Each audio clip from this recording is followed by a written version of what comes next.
Hello, everybody, and welcome to this edition of Riding Shotgun.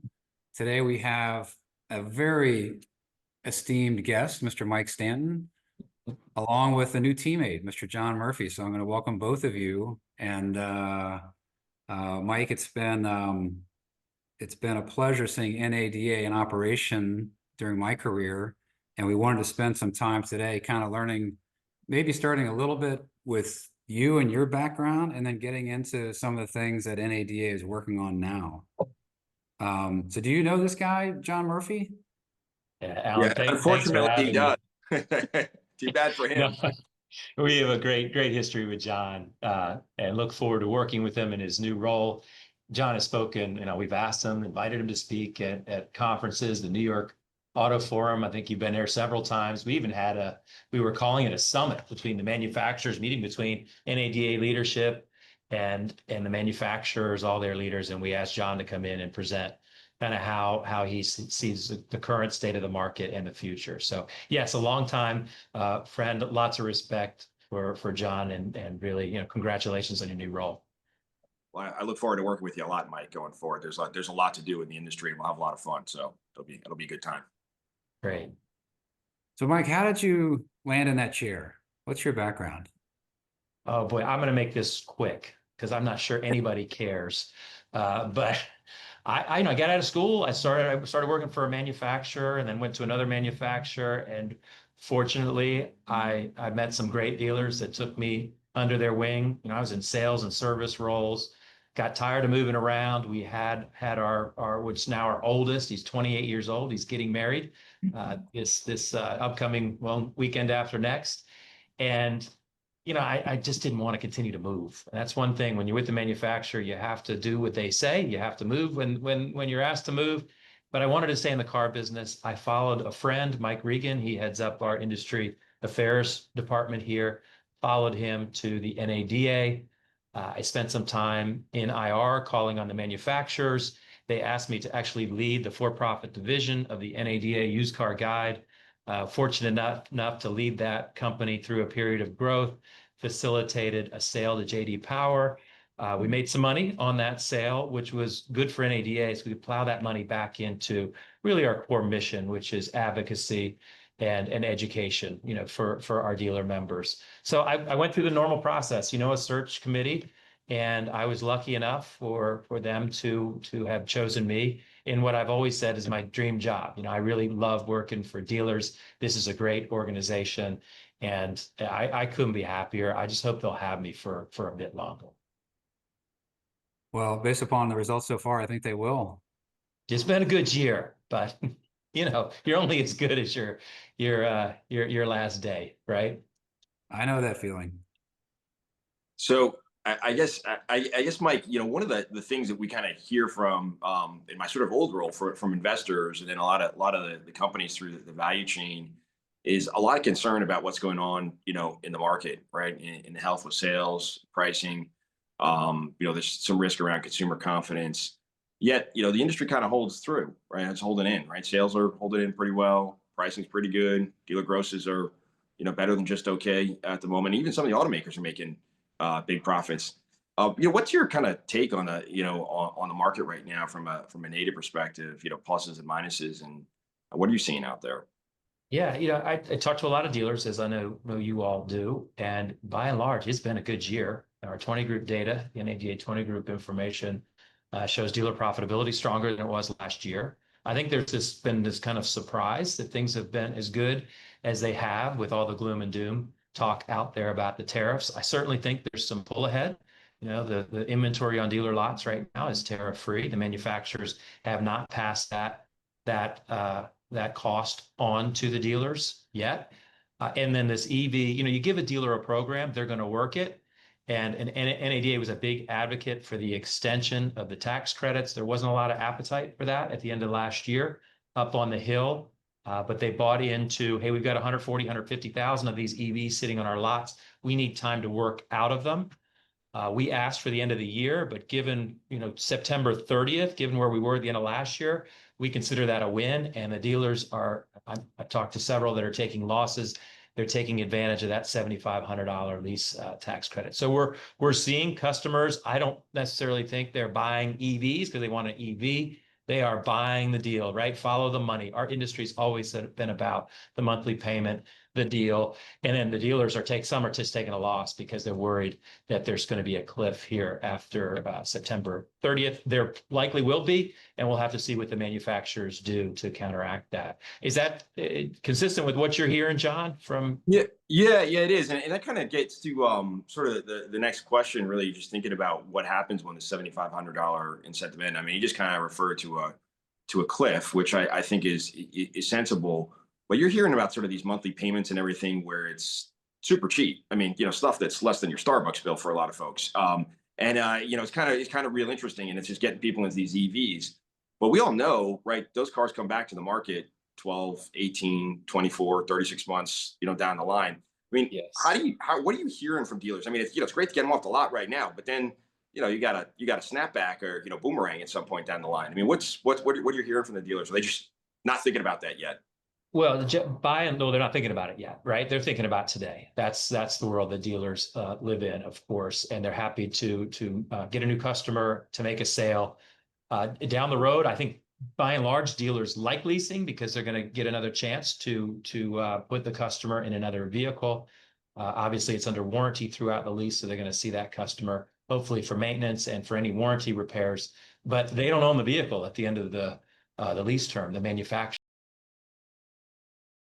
Scary numbers out there from people at Cox Automotive that are studying what this might look like come return. Obviously, the range is going to be huge, but I was hearing numbers like an average of $8,000 potential loss on these lease returns. So it's we've all seen this movie before, not the EV movie, but we've seen it in other forms when it comes to dialing up the lease pen.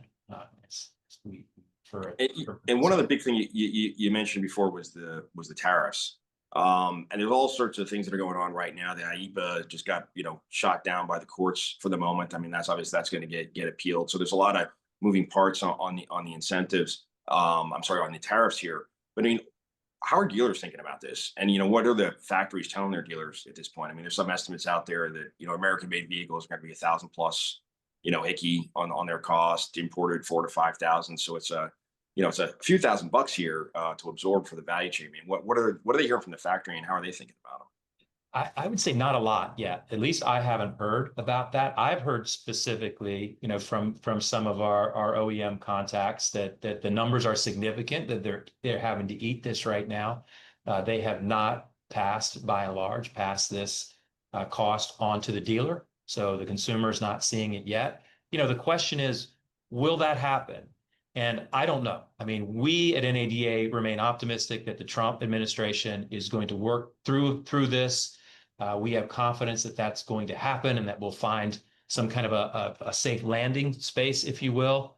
But I want your viewers to know that NADA, while very supportive of the administration's goals, bring production back here to the U.S., we've been talking to those decision makers about tariffs, the impact that they may have on small and medium-sized business, what would happen to jobs, what would happen to the local communities. So we've been active behind the scenes, educating, doing our day job, educating the lawmakers on the potential impact. Again, but we remain optimistic that this is going to work itself out. Our industry, the transportation, the freedom, the economic impact that we have in this country is something that's recognized, and it's something that we need to make sure it is sustained. Yeah, I mean, at 4% of GDP on the front end of the value chain, it's a big chunk of the economy. You throw in the back end, it's almost 10%. So it drives the economy. Lastly, as I'm an analyst, Alan let me loose asking questions, so I'll ask lots of questions before I kick it back to him. When you think about all this stuff that's going on right now, we just talked about tariffs and and EVs. Are there other big factors out there that you feel like you need to go out there and fight for the dealers, or advocate, at the federal level or state level, or even with the partners at the automaker level that you're thinking of that we didn't? Yeah, absolutely. I mean, that as I mentioned, it's our day job, right? It's been a good year. we were able to defeat, along with the Texas Automobile Dealers Association, the FTC's vehicle shopping rule. That's a major, major victory for dealers, although there's work to be done. We've got to improve the customer experience. The fact that the EV mandates are on their way out, that's huge. Big, big victory, knocking out the California waiver via the CRA. That's currently being challenged. NADA will be in the fight to make sure that stays in place.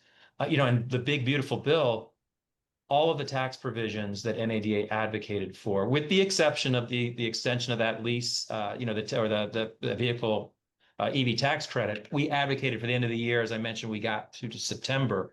Still, I can perceive that, or that's a win. So we have been on a roll. We're out of the business, or getting out of the business of the government telling us how to sell cars, telling us what to sell. The tax provisions are there. That all looks good. But our day job, one of the biggest threats to our industry is just government overreach.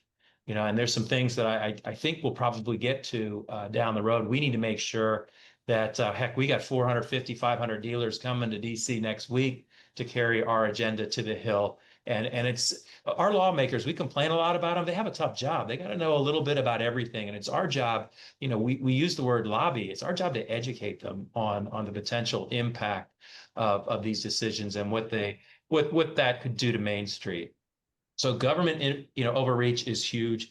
Manufacturer overreach, a new program, could be a new data sharing agreement, you name it. There's always something. There's always tension with most of the manufacturers. I wouldn't say all the manufacturers. I don't view that tension as bad. That's a healthy tension in most cases. We're going to disagree. Heck, there's tension here at NADA. I report to a board of 65. Getting 65 car dealers to agree on anything is difficult, right? So I characterize it as a healthy tension, and one of our primary roles at NADA is to bring that dealer voice, not just to Capitol Hill, but to the manufacturers via our dealer, attitude survey. So you've got the government overreach, manufacturer overreach, and then of course the direct sales challenges that are out there. So Mike, for this trip, you're going to be, bringing the dealers to the Hill. What are your top 3 messages that you're going to be delivering to those legislators? Yeah, tariffs, then the so-called right to repair. And let me back up. Tariffs will include our concern about the unfairness of the potential entry with the Chinese OEMs. So tariffs, the so-called right to repair bill, which is a bunch of nonsense, and catalytic converter theft are top 3 issues for our participants, and of course to say thank you. You want to say thank you when things are going well, and we'll carry that message up to the Hill as well. It's an annual event. It's our 50th in a row, which is exciting for us, where we get all the dealers together, my colleagues in the states, and we meet and we set our agenda, and then we go to the Hill and have the conversations with the people we need to talk to. You mentioned Chinese vehicles. That's yeah, but before we go there, Alan, if you don't mind, I have to talk about what I believe is again core to NADA, and our mission is to support the franchise system. We support the state and metro trade associations. As you know, we have great state franchise laws. Those are good for dealers. They're also good for consumers. They're good for car companies. It's just sometimes they forget about it. And we're in the fight via our legal defense funds. So what we do is we fund the battles that are happening in the states with Tesla, with Lucid, with Rivian. I just saw that I think it's 39% of Tesla's net income was due to the regulatory credits in 2024. It's unbelievable. So we're all about a level playing field, and we're supporting the battles in those states. And then you've got the situation with Scout and with Honda Sony, where they've decided to sell direct and compete with their dealer partners. Of course, that's something that we have and will continue to fight. I mean, first you try with good looks and charming personality. That doesn't take me that far. Just take a look at me. You send letters, but now it's time to fight. So we are supporting legislation or the legal challenges in several states right now. And then well, go ahead, John. Yeah, I was going to say on that DTC, just to kind of follow up on that. I mean, there's companies that are going after it, but then there's been a lot of work and analysis, and it's not even proven out that DTC is a better model at all. And it's kind of behind the curtain of Tesla's financials. And there's billions of dollars that they're spending on facilities and distribution that the dealers really take care of, and partner with the automakers to do. So I mean, I know you guys have done some work on that. Maybe you could, I don't know, you just kind of opine on. Yeah, COVID screwed a lot of things up, right? And one of the things that it did is it made selling a car look easy. Even I could have sold a car during COVID, right? Just take the order and wait for it to arrive at the dealership. And I think that's where some of these bad ideas were hatched. So NADA went to work. We commissioned Oliver Wyman to study the actual cost of distribution. And then we had them add the value as well. I mean, not to get into the specifics of the study, the cost of the distribution don't go away. It's just you're going to do it yourself, or you're going to use a franchise network.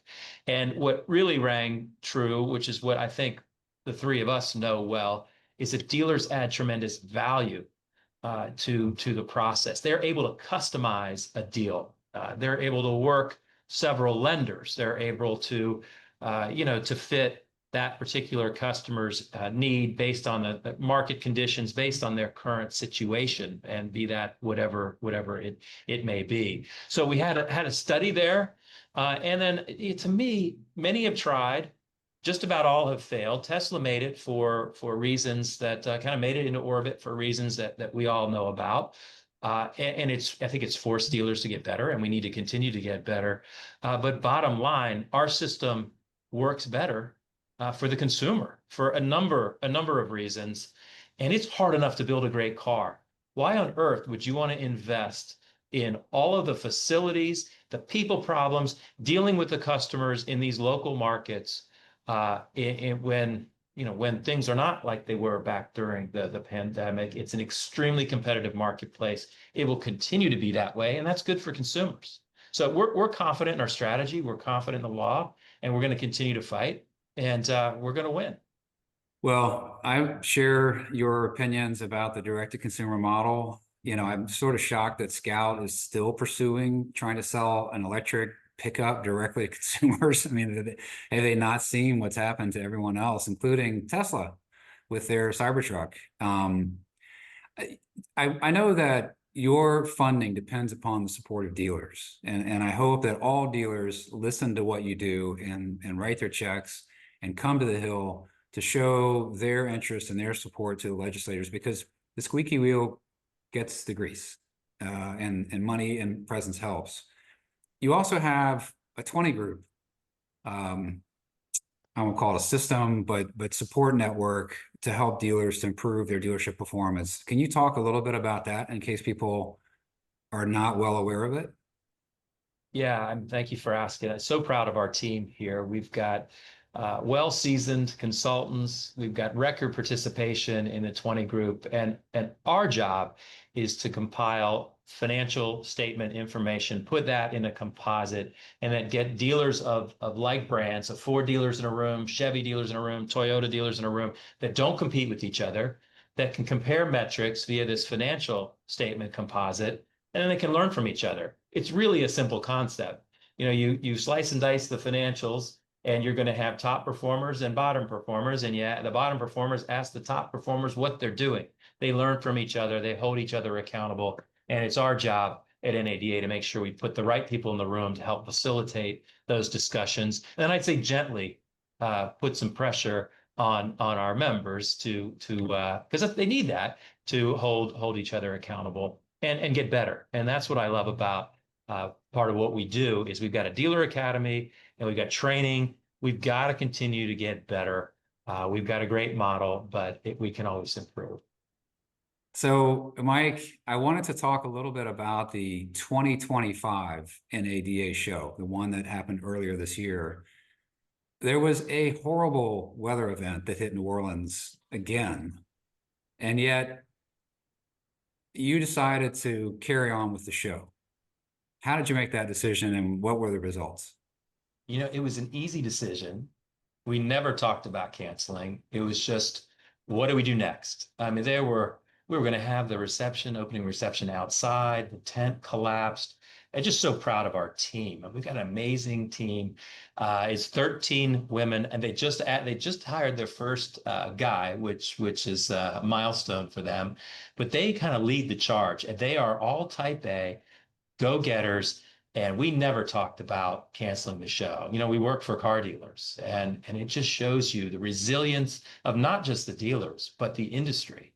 You know, the vendors showed up, the manufacturers showed up. 73% of the people that wanted to be in New Orleans made it to New Orleans. And it's just a clear demonstration of how fun our industry is. I remember back during the pandemic, the shows were going to go away, in-person meetings were going to go away. Well, that's never going to happen in the car business because it's a people business, and people go to the show every year, you know, to sell product, but also to learn from each other. The franchise meetings, I mean, the car company showed up in a big way. It was a lot of fun to look back on. It wasn't all that much fun to live through. Well, we're very grateful that you decided to proceed with the show. We carried on with events that we had scheduled. We helped to organize a conference there, and we had a reception, and both were really well attended. And I think the people that made it to the show really wanted to be at the show, and they made sure that they got their money's worth in terms of the connections and the conversations, the contacts they wanted to make, et cetera. And it turned out to be a very productive use for us. And I didn't even know about the town of Alexandria, Louisiana before that day or that show, but that's where everybody came through somehow. So, but I also want to talk about this upcoming show in 2026. You've Yep. made some changes to that show, and I'm not sure everyone's aware yet. Can you share what those are? Well, the biggest change is look at your calendar. It's the footprint is during the week. And we made that decision based on the rising hotel costs in Las Vegas. Things have gotten out of control over the weekend. We took a look at that, and then we talked to our board and said, hey, do you want us to take a look at the footprint? They said, yeah, take a look at it. So we think a show during the week, so far we've seen it. It's early on, but our registration is through the roof.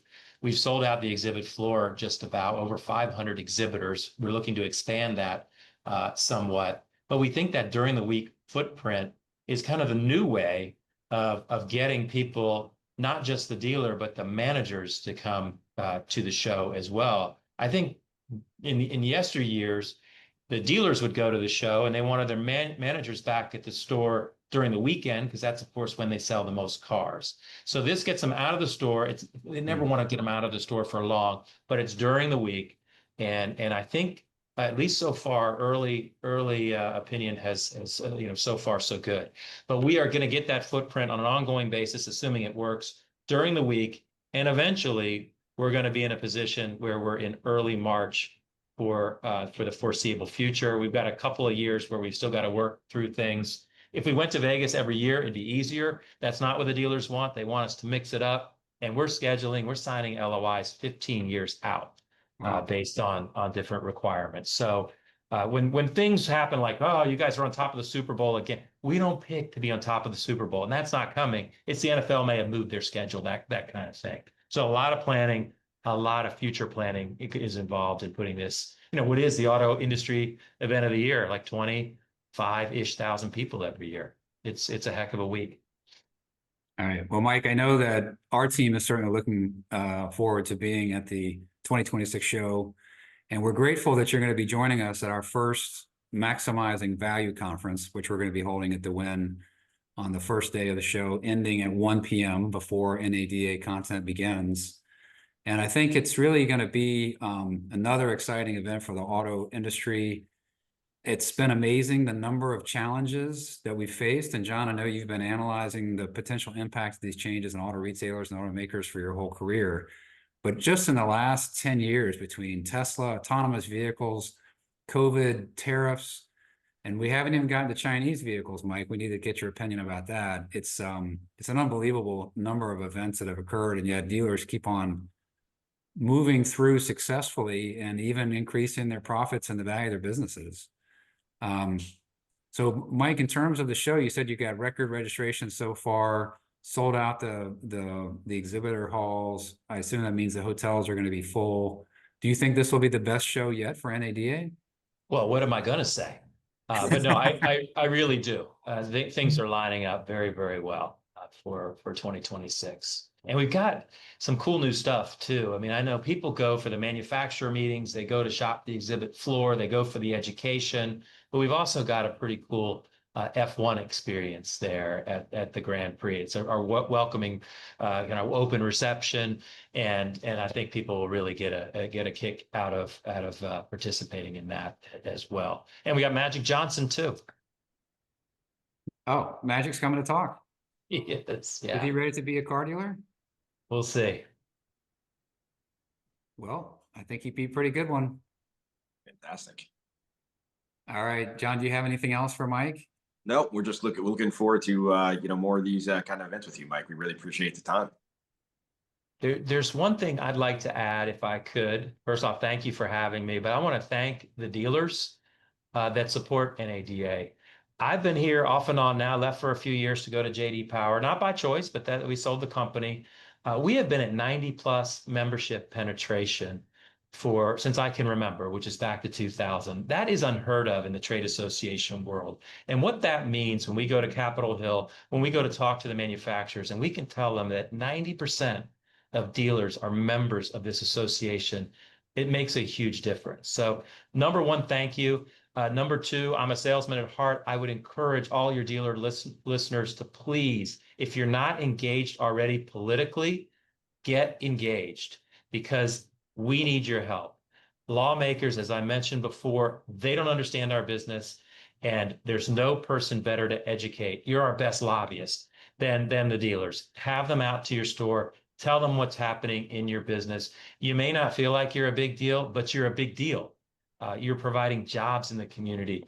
You're donating to local charities in the community. You provide a tremendous amount of tax revenue to support local and state affairs as well. So, if you didn't think you're a big deal, you are, and we need your help. We need your engagement politically, because we're on a pretty good ride right now. But as we all know, that's going to change, and we got to keep telling the story, and it's a good story to tell. Great point. Those dealers, the communities they support, they really are what make our industry different than almost any other industry in terms of the ability for a small town, mid-size, large town businessman to thrive and be able to make a lot of profit and give that back to their communities, to have a business perhaps to sell to their children or their managers over time. It's a unique industry that we all have an opportunity to work in, and it's because of the franchise system, and it's because of the dealers and the organization like NADA that maintain its strength. So we're cheering for NADA and the dealers out there, and we thank you, Mike, for your time today. Thanks for having me, guys. Thanks, Mike.